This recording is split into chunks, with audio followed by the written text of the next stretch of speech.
So ayan mga kabusing, mag-mix na rin tayo ng paint, pintura. So enamel epoxy pa rin to. So pangalawa na natin coating, kumbaga ito na yung final natin. So yellow green yung kalabasan nito pag natuyo. So dito natin i-apply sa loob ng ating pinipintura na sidecar. So sa labas naman ay mint green yung i-mixing naman natin.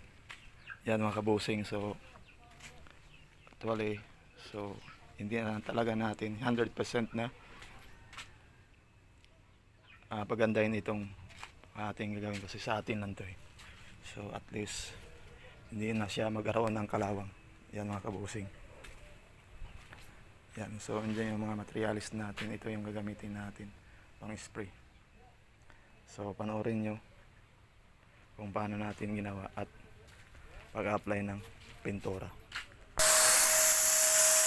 So ayan mga kabusing, so nag-apply na tayo ng pintura. So ganito lang yung natin pag-apply.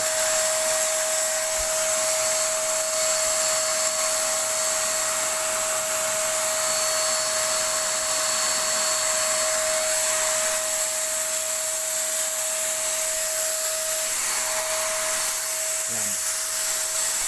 So andito natin yung ito start.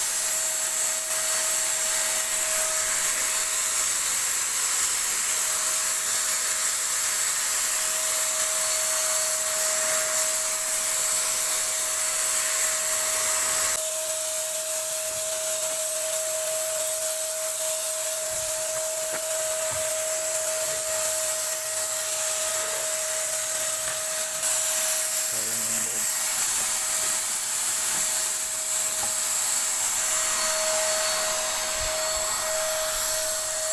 So yan closing. So ayan mga kabusing, yung una na pintura natin yung sa loob. Yan. So ipasilip ko muna sa inyo. So yung labas ay hindi pa. So iba rin kulay din sa labas. So ganito na yung itsura natin dito sa loob. So green yellow yung minimix natin. So para ganito yung kalalabasan. Yan.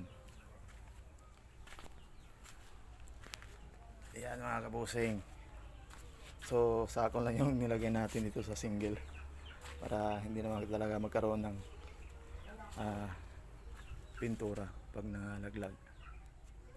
So, yan. So